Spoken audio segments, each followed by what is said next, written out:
오늘 말씀의 제목은 신성인가 모독인가입니다. 신성이냐 신성 모독이냐 비슷한 것 같지만 완전히 다른 그런 내용이 되겠죠. 지난주 마가복음의 본문에서는 예수님께서 나병 환자를 치유하시는 그런 기사를 우리에게 보여주었었고, 또 이제 오늘 본문의 말씀에서는 주님께서 중풍병자를 치료하시는 사건이 나옵니다. 그 외에도 이어지는 많은 그 기사들 속에서 또 복음서 안에서 예수님께서 여러 병자들을 치유하시는 사건들이 나오는데요. 이런 말씀을 통해서 우리에게 무엇을 말씀하시려는가? 예수님은 중풍병자도 치유하실 수 있는 분이구나. 그걸 이야기하는 게 아니겠죠. 예수님은 모든 각종 병들을, 모든 더러운 귀신을, 어떤 병이라도 주님께서 치유하지 못하실 병이 없으시고 쫓아내지 못할 귀신이 없으십니다. 해결하지 못할 모든 문제가 없으시고 그 어떤 것이라도 주님께서는 다 해결하실 수 있습니다. 그러면서 오늘 복음서가 이 말씀을 우리에게 주시는 이유가 무엇인가? 말씀드린 것처럼 중풍병자도 해결받을 수 있구나. 나도 풍이 걸렸는데 주님 앞에 가면 해결할 수 있겠지. 이걸 이야기하시는 게 아니라는 거예요. 그 여러 가지 사건들, 모든 병자를 치유하신 사건들을 하나하나 다 기록하지 않고 특별한 사건들을 기록하면서 우리에게 전달하고자 하는 메시지가 무엇인가, 교훈이 무엇인가, 이것을 유심히 살펴보는 게 중요하죠. 오늘 말씀은 이제 2장 1절부터 시작해서 3장 6절에 이르기까지 몇 가지 사건들이 나오는데 우리가 하나하나 이제 앞으로 살펴볼 건데, 특별히 이 여러 기사들의 3장 6절까지의 그 여러 기사들의 공통점들이 있습니다.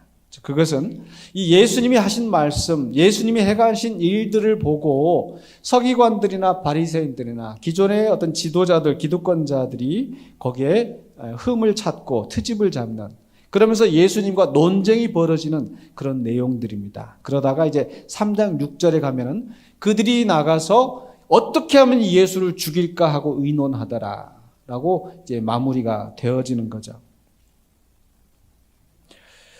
왜 예수님은 그들과 논쟁을 하시는가? 왜 그들이 싫어하는, 또 그들에게 비난의 여지를 줄 수 있는 그런 말씀을 하시는가? 그 속에서 예수님 우리에게 무엇을 보여주시려는가? 그것을 살펴봐야 되는 거죠. 오늘 본문에서는 특별히 그 여러 가지 그 논쟁이 일어난 사건들 중에서 바로 예수님이 중풍병자를 치유하시는 사건이 나오고, 이 가운데서 바로 예수님의 신성이 드러나는 그런 중요한 내용입니다. 이 말씀을 우리가 함께 살펴보기를 원합니다. 먼저 2장 1절로 2절에서는 바로 예수에 대한 소문이 퍼져나가고 그로 인해서 많은 사람들이 모여들었다. 그 속에서 예수님이 여전히 사역을 하시는 내용을 보여주고 있죠. 2장 1절과 2절 함께 다시 한번 보십시다.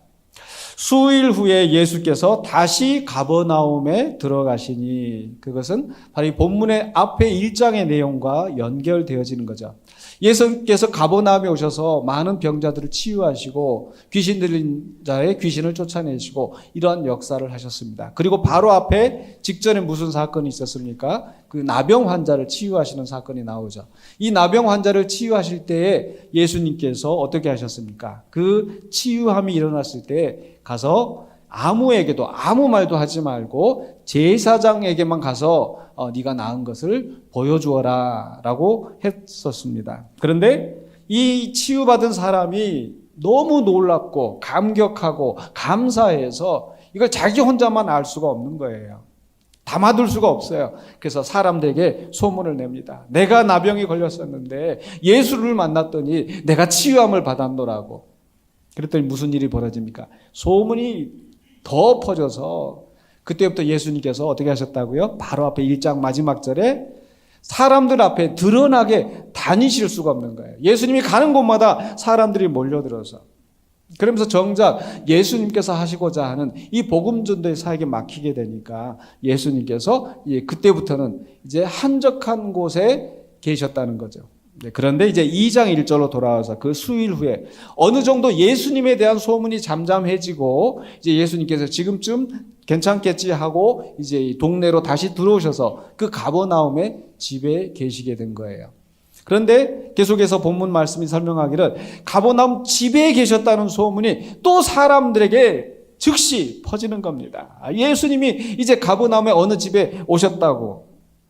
그랬더니 또 많은 사람이 모여서 문 앞에까지 이렇게 줄줄이 서 있어서 들어설 자리가 없을 정도로 되었다는 거예요. 근데 그 가운데 예수님께서 뭘 하셨어요? 예수께서 그들에게 도를 말씀하시더니. 도를 말씀하셨다라는 것도 이상한 사람들이 그걸 자꾸 사용해가지고 도를 아십니까? 해가지고 접근해가지고 이단으로 잡아가고 해서 이 말이 사실 오염되었어요. 도를 말씀하는 것이. 그러나 사실 그 자체가 나쁜 게 아닌 거예요. 예수님께서 그 많은 모인 사람들 가운데서 하나님 나라의 도를, 하나님 나라의 복음을 선포하신 거예요. 바로 여기에서 우리는 예수님의 사역이 핵심이 무엇인가, 예수님 사역의 핵심적인 본질이 무엇인가, 그렇게 많은 사람들이 모여들었을 때 예수님께서 하신 일은 바로 하나님 나라를 선포하고 하나님 나라를 그들에게 가르치시는 그 사역을 하신 거예요. 그러니까 예수님께서 병자를 고치시고 귀신을 쫓아내시는 이 모든 일들은 사실 바로 이 본질적인 사역, 하나님 나라의 도를 선포하시고 말씀을 가르치시는 이 사역을 하기 위한 도구였던 거죠. 그것을 통해서 바로 그리스도의 권위, 그 전하시는 말씀의 진실성이 드러나게 되는 겁니다. 그런데 그렇게 말씀을 선포하시는 중에 3절로 4절에 보니까 사람들이 중풍병자를 예수님 앞에 데려왔다고 하고 있습니다. 3절입니다. 사람들이 한 중풍병자를 4사람에게 메워가지고 예수께로 올세. 예수님에 대한 소문이 곳곳에 퍼졌는데 많은 사람들이 몰려들었고, 그런데 중풍병자는 자기 의지대로, 이 신경이 마비되어서 걸을 수가 없고 자기 의지대로 예수님 앞에 갈 수 없습니다. 나병 환자는 비록 사회적으로 격리되어서 사람들 앞에 나갈 수 없는 그런 형편이지만 그래도 본인이 원하면 본인의 의지대로 예수님 앞에 나올 수 있었어요. 그런데 이 사람은 본인의 의지대로 아무리 내가 예수님 앞에 가고 싶어도 예수님 앞에 갈 수 없는 처지가 된 거죠. 그런데 다행히 그 주변의 사람들이 그를 메워가지고 예수님께로 나왔다는 거예요. 그런데 정작 예수님 앞에 왔더니 많은 사람들이 모여들어서 그 무리들 때문에 예수님 앞에 갈 수 없는 상황이 된 거죠. 4절에 이렇게 되어 있죠. 무리들 때문에 예수께 데려갈 수 없으므로. 여러분, 우리 충분히 상상이 되지 않습니까? 사람들이 모여 있더라도 한 사람이면 그저 비집고 들어가서 나 죽어도 예수님 만나야겠다고. 그 혈루증 앓던 여인도 그 비좁은 많은 사람들이 있는 가운데 그 가운데 뚫고 들어가서 예수님 옷자락에 만지는 그런 일들이 있었잖아요. 혼자라고 하면 어떻게라든지 비집고 들어갈 수 있을 텐데 4사람이 메어가지고 움직여야 되는 그 상황, 사람들이 자발적으로 비켜주지 않는 한 도저히 들어갈 수 없는 상황인 거죠. 근데 사람들이 저마다 자기들의 문제를 가지고 왔으니 그렇게 지나갈 수 있도록 열어주지 않는 거죠. 주님 앞에 이 문제를 해결해달라고 나왔지만 그러나 장애가 생겼습니다. 그러나 그런 가운데서도 이 사람들은 포기하지 않고 어떻게 계세요? 그 계신 곳에 지붕을 뜯어 구멍을 내고 중풍병자가 누운 상을 달아내렸다. 여러분 한번 상상을 해보십시오. 많은 사람들이 모였습니다. 그 가운데 예수님께서 말씀을 증거하고 계세요. 많은 사람들이 조용하게 그 예수님의 말씀에 귀를 기울이고 있을 때 천정에서 이리저리 시끄러운 소리가 납니다.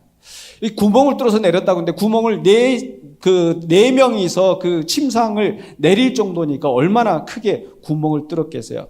그 공사가 진행되는 동안에 밑에서는 왜 이렇게 떠드느냐고, 왜 이렇게 먼지를 일으키냐고 비난하고 소리 지르고, 그 순간에도 이 사람들은 아랑곳하지 않고 바로 끝까지 포기하지 않고 그 상을 달아내려서 예수님 앞에 데려다 놓은 거예요. 이것은 우리에게 무엇을 보여줍니까? 바로 그 어려운 처지에도 끝까지 포기하지 않고 나아가는 것. 비록 장애가 생겨도 바로 여러 사람들이 함께 협력하여서 그 사람을 주님 앞으로 인도하는 것. 바로 천하보다 귀한 한 영혼. 이 영혼을 위하여서 이 공동체가 많은 사람들이 모여서 함께 헌신하고 있다는 거예요. 저는 사실 오늘 말씀을 준비하기 전에 그 전에 이제 그냥 평소 때 생각하기는 야, 이 네 사람의 믿음이 참 크다. 네 사람이 이 사람을 데려 가져왔기 때문에 참 이 사람이 그래도 구원받을 수가 있었다. 이렇게 생각을 했는데 오늘 본문 말씀 다시 보면 아까 2장 3절에서 주어가 어떻게 되어 있어요? 사람들이라고 되어 있어요. 사람들이. 그 형제들이, 친척들이 바로 예수에 대한 소문을 듣고 그들도 함께 그 가운데서 이제 4명을 뽑아서 4명이 메고 가고 있는 상황인 거예요. 그러니까 여러 사람들이 함께 협력하고 있는 거예요. 그 지붕을 뜯어내는 사람들, 또 사람들 앞에 사람들을 진정시키면서 하고 있는 사람들.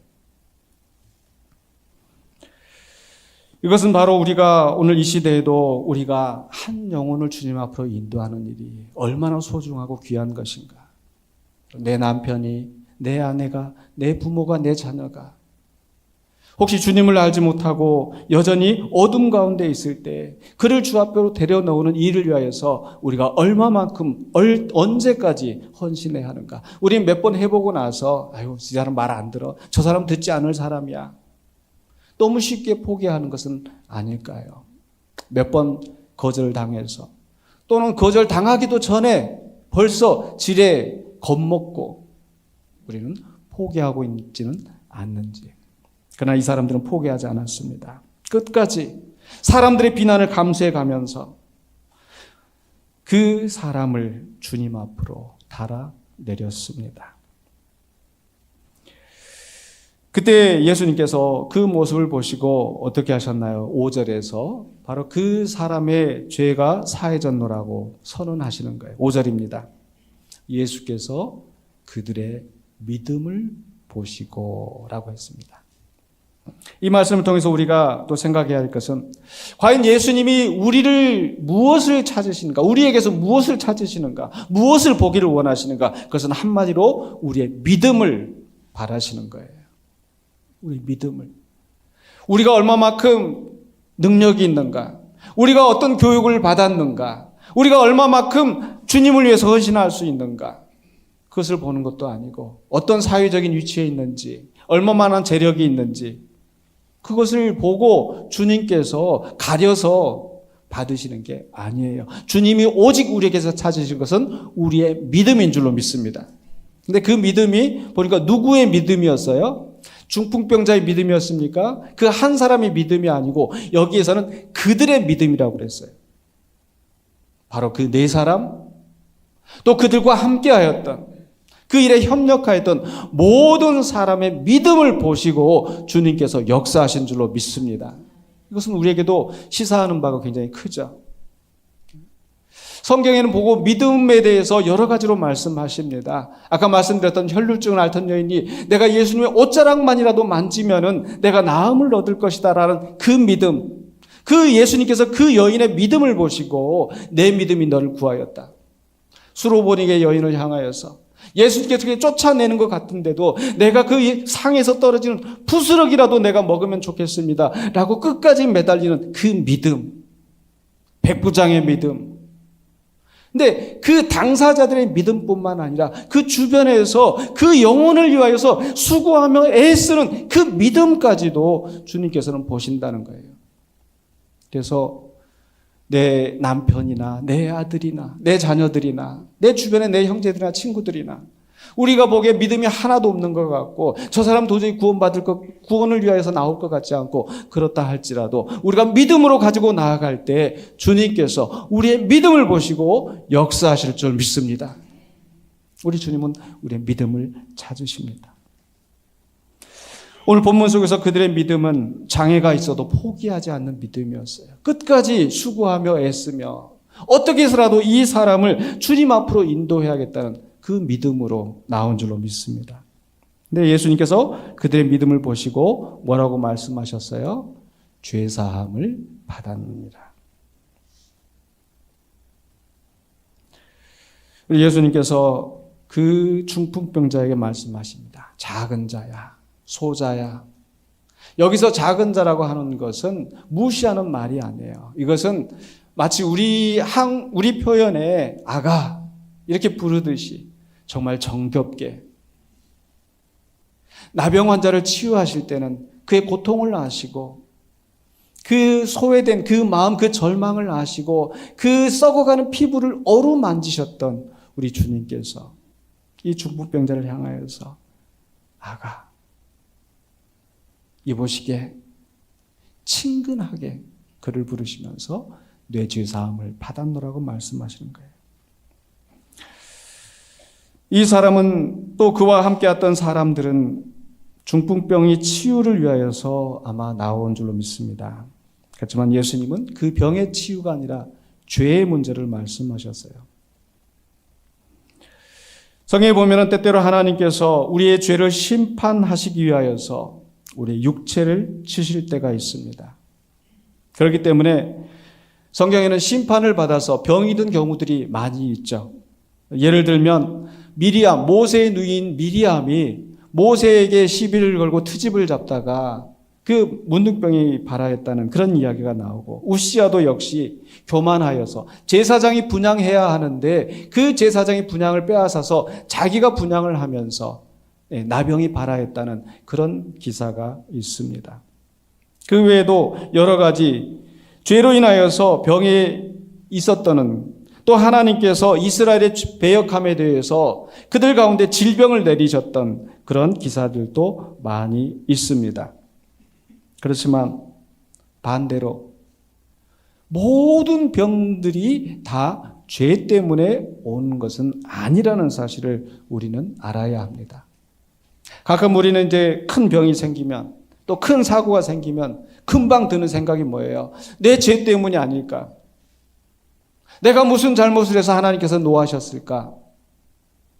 혹시 내 자녀들이, 내 주변에 내 가족들이 문제가 생기면 내 죄 때문이 아닐까라고 생각하게 되는 것이 자연스러운 우리의 마음입니다. 그렇지만 많은 경우에 있어서도 또 역시 우리의 질병이나 장애, 또 우리의 문제들, 사고들, 이런 것들이 죄와 상관없이 일어나는 경우도 많이 있다라는 거죠. 그 대표적인 이유가 누구예요? 바로 성경의 욥이 그러합니다. 하나님을 경외하고 악에서 떠났던 욥이었지만 흠잡을 것 하나 없는 그런 사람이었지만 그에게 재난이 닥치고 자녀들이 사고로 죽고 모든 재산을 다 잃고 심지어는 그 악한 종양이 그에게서 나와서 고통 가운데 있어 그 아내가 차라리 하나님을 저주하고 죽으라고 말할 정도로 그 극심한 고난 가운데 있었습니다. 이처럼 때로 우리는 우리가 알지 못하는 우리의 죄가 아닌 그런 문제들로 인해서 어려움을 당하기도 합니다. 또 어떤 경우에는 우리의 문제를 가지고 주님 앞에 나아가도 주님께서 오히려 선하신 뜻 가운데 그것을 허락하신 경우도 있다라는 거예요. 사도 바울이 자신의 육체의 가시가 있어서 하나님 앞에 이 가시를 떠나게 해달라고 간절히 기도했다고 하였습니다.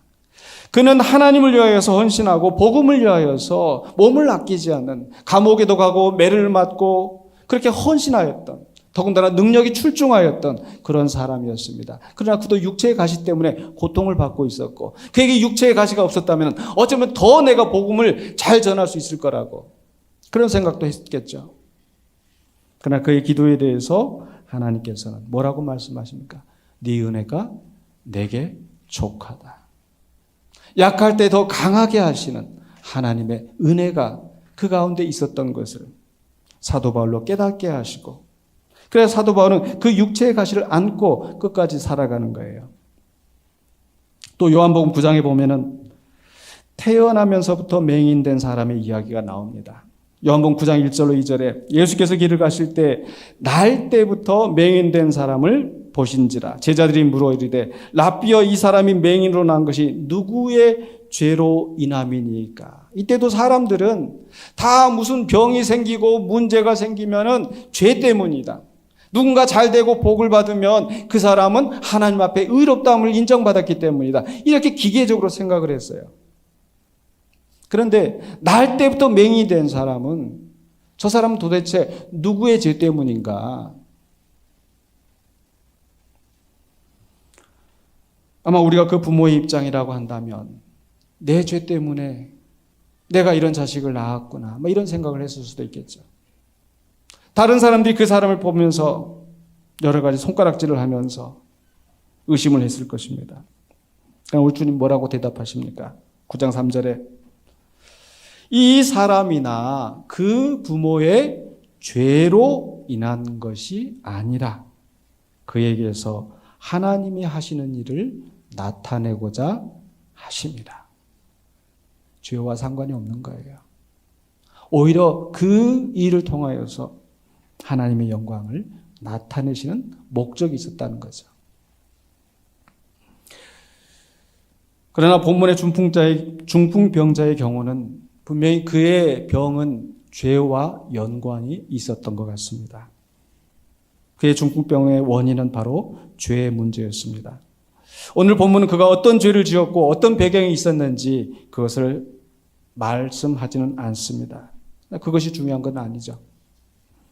그런데 그 사람의 문제가 죄 때문이라는 것을, 그 사람의 은밀한 죄를 우리 주님께서는 아시는 줄로 믿습니다.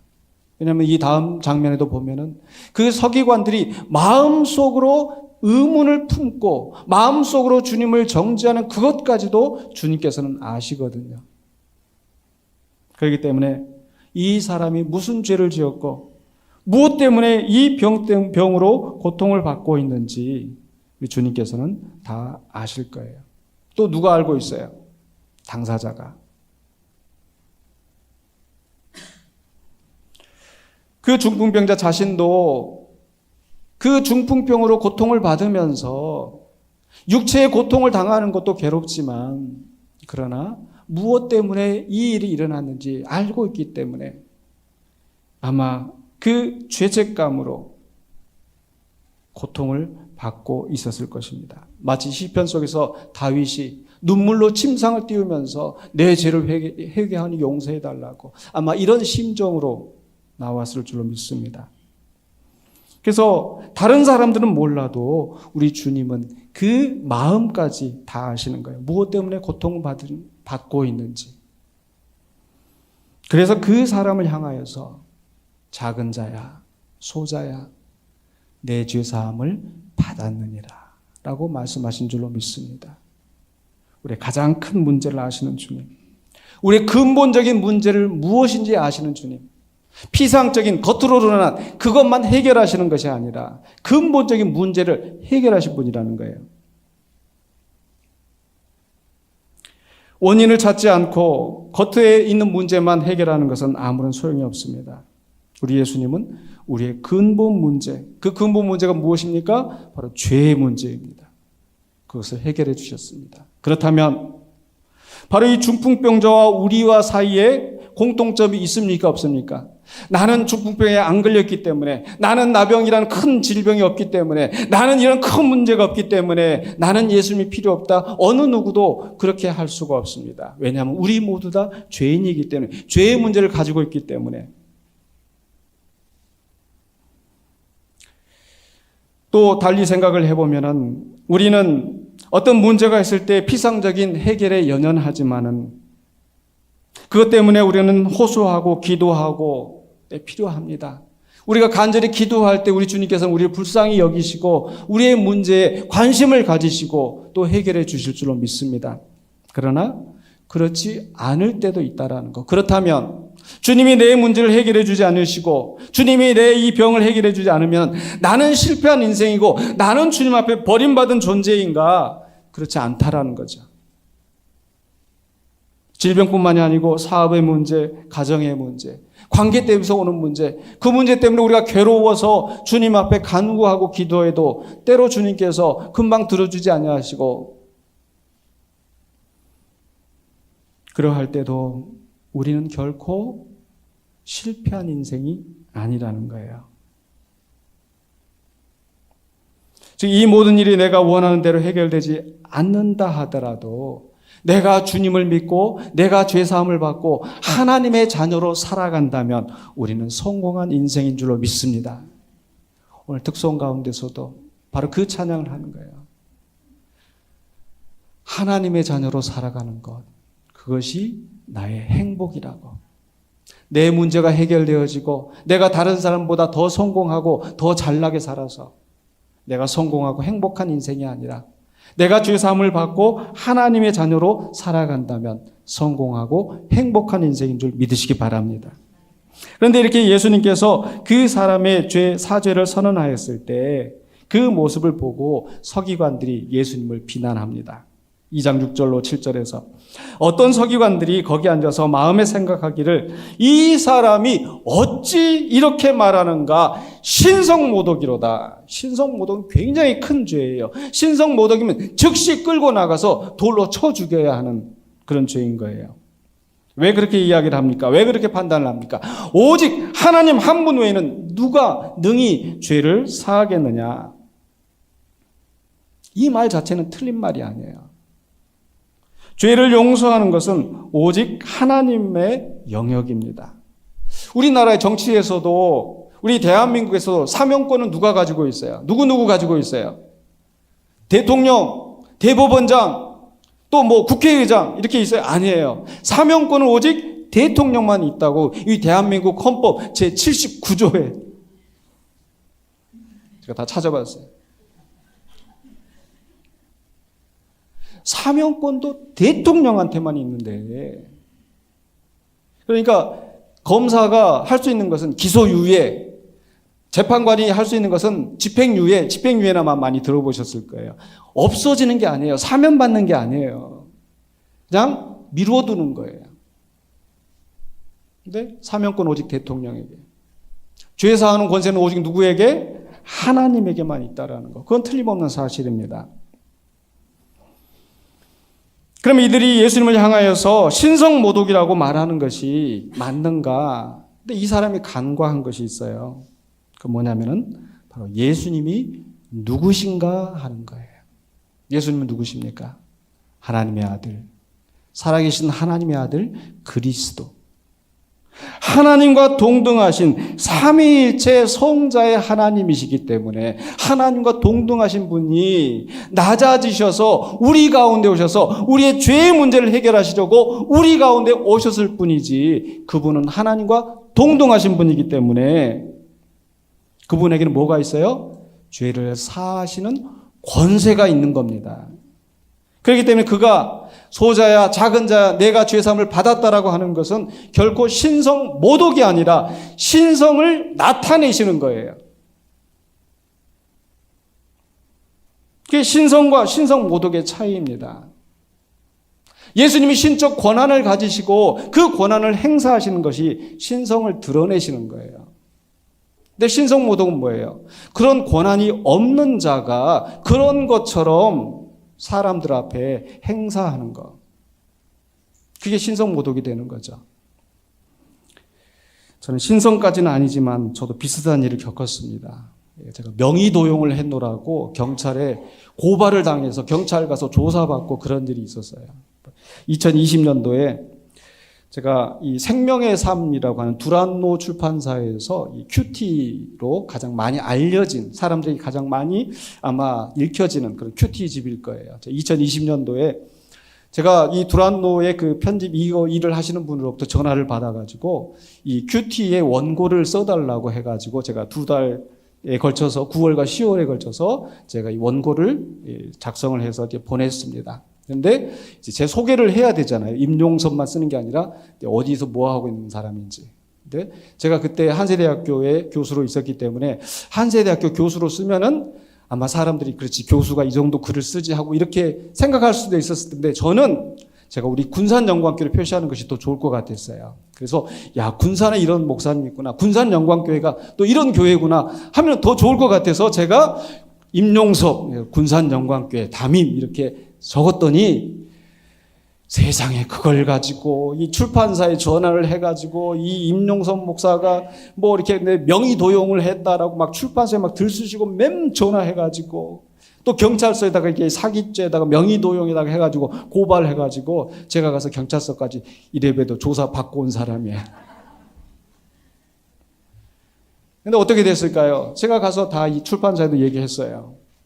저는 우리 노예와의 문제로 지금 뭐 면직이랄지 이런 과정들이 있지만 거기에 대해서 제가 지금 법원에다가 지금 하고 있고 이 문제가 제기되어서 하고 있고 또 더 중요한 것은 뭐냐. 우리 성도들이 저를 담임 목사로 인정을 하고 우리 절대적인 권한을 가진 우리 성도들이 대다수가 절대적인 다수가 저를 목사로 담임 목사로 인정을 하고 매주마다 주보에 제가 주보까지 보냈어요. 주보에 구산양과 함께 지난주 주보 보내가지고 담임 목사 임종서 해가지고 여러분 제가 명의 도용했습니까? 아니면 제가 진실을 밝혔습니까? 경찰은 어떻게 판단했을까요? 무죄. 바로 이거예요. 예수님이 권한이 없는 권한을 명의 도용해서 행사하신 것이 아니고 예수님은 신성을 가지신 분이기 때문에 그것을 드러내신 거예요.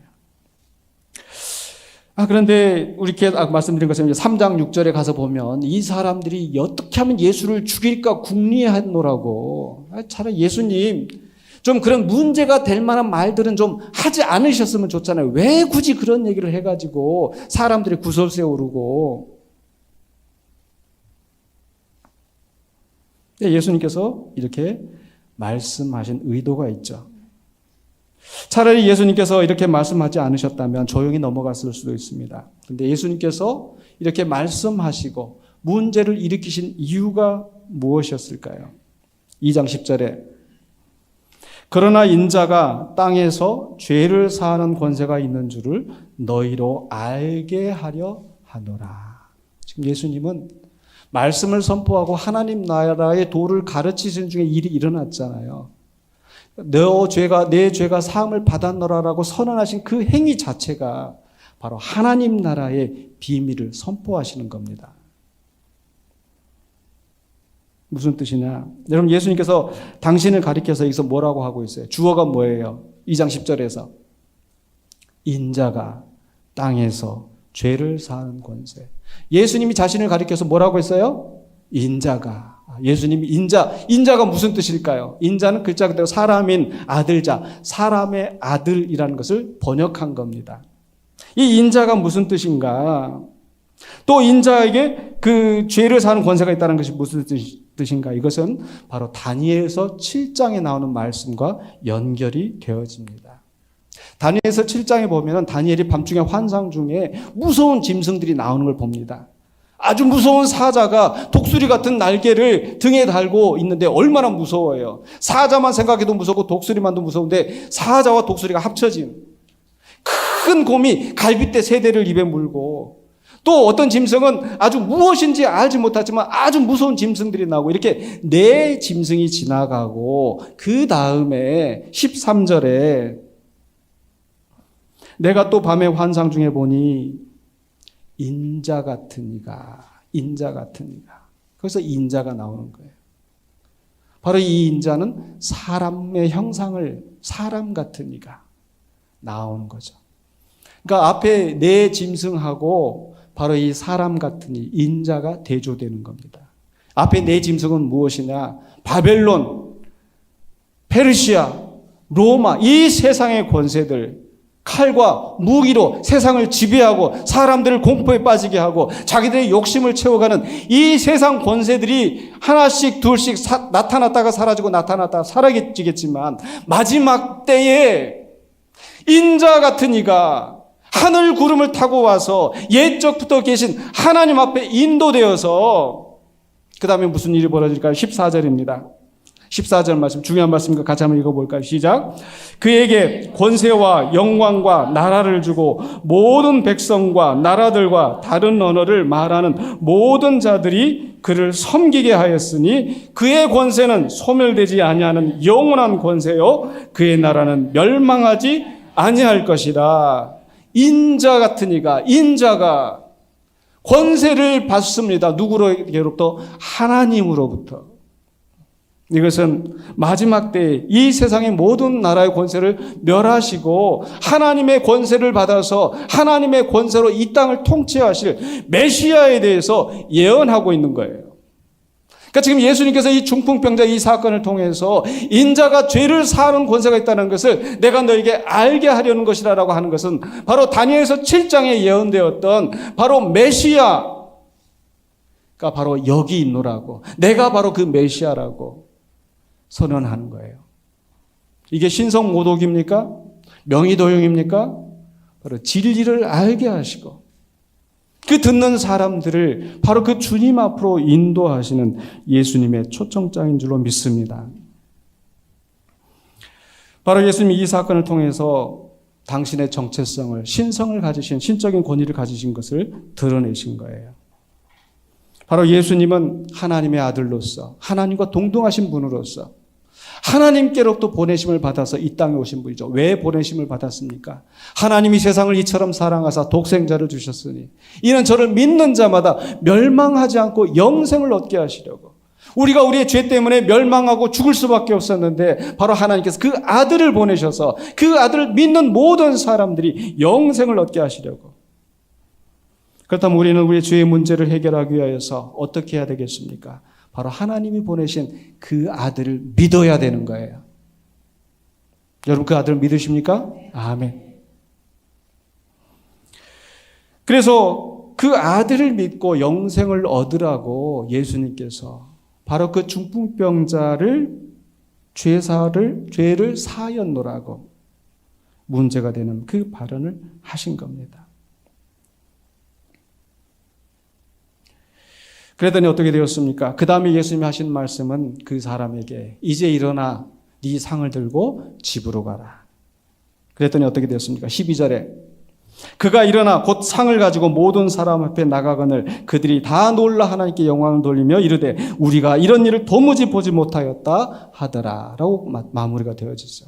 무슨 이야기입니까? 지금 이 중풍병자가 그 자리에서 일어나서 상을 들고 갈 수 있었던 이 사건은 결국 무엇을 증명하는 거죠? 무엇을 입증하는 거죠? 아, 예수님 이런 중풍병도 고치실 수 있구나. 그걸 입증하는 거예요? 아니에요. 뭘 입증하는 거예요? 예수님은 죄를 사하실 수 있는 권세를 가지신 분이구나.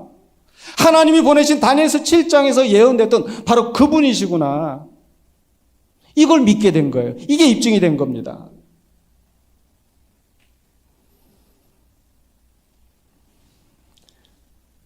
지금까지 없었던 도무지 보지 못하였던 새로운 역사, 새로운 시대가 바로 그 예수 그리스도를 통해서 시작되었다는 것을 보여주는 사건인 줄로 믿습니다. 이제 말씀을 마무리하려고 합니다. 오늘 말씀을 통해서 우리에게 무엇을 말씀하시는가? 우리의 병의 문제, 우리의 현실의 문제를 주님 앞에 나가면 해결할 수 있다.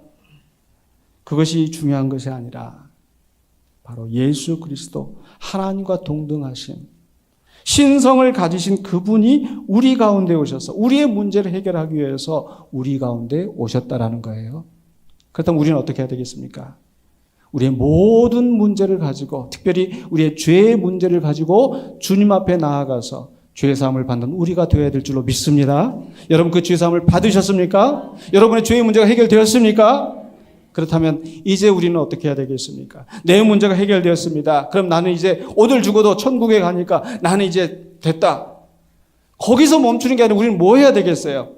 아직도 여전히 중풍병 가운데서, 아직도 여러 가지 주님을 알지 못하는 가운데서, 오늘 우리 찬양 가운데 우리가 고백했던 것처럼 흑암에 사는 저 백성들을 보라. 우리는 큰 권세를 가진 주님을 만나고 죄사함을 얻었어요. 그렇다면 이제 우리는 무엇을 해야 되는가? 여전히 죄악 가운데서 죽어가는 그들을 주님 앞으로 인도할 결심을 하고 그 일을 감당해야 되는 거예요. 우리가 그 복음을 증거할 때, 그들을 주님 앞으로 데려오려고 할 때 많은 장애가 있습니다. 거부하는 사람들이 있습니다. 포기해서는 안 되겠죠. 왜? 우리는 주님이 어떤 분이신지 알기 때문에. 이 사람이 주님을 알지 못하고서는 어떤 일이 일어날지 우리는 알기 때문에. 바로 예수님은 이 땅에 육신을 입고 우리 가운데 오신 하나님의 아들이시고 우리의 죄의 문제를 해결해 주신 분이기 때문에 오직 그분만이 길이요 생명이기 때문에 우리 주변에 주님을 알지 못하고 여전히 흑암 가운데 있는 그들을 주님 앞으로 인도하는, 떼어 메어서라도 주님께로 데려올 수 있는 우리 모두가 되시기를 주의 이름으로 축원합니다. 기도하겠습니다. 사랑해 주신 은혜를 감사합니다. 죄악으로 죽을 수밖에 없었던 우리들을 찾아오셔서 그 험한 십자가를 지시고 우리의 죄의 문제를 해결하시는 예수 그리스도의 은혜를 생각하며 이제 우리가 주님 앞에 구원받고 하나님의 자녀가 된 성공한 인생이 된 것을 하나님 앞에 감사드립니다. 그러나 이 행복이, 이 성공이 우리에서만 그쳐지는 것이 아니라 우리 주변에 믿지 않는, 여전히 흑암 가운데서 죄와 사망의 권세 아래서 죽어가고 있는 영혼들을 위하여서 우리가 쓰임받는 우리 모두가 되게 하여 주시옵소서. 예수 그리스도 이름으로 기도하옵나이다. 아멘.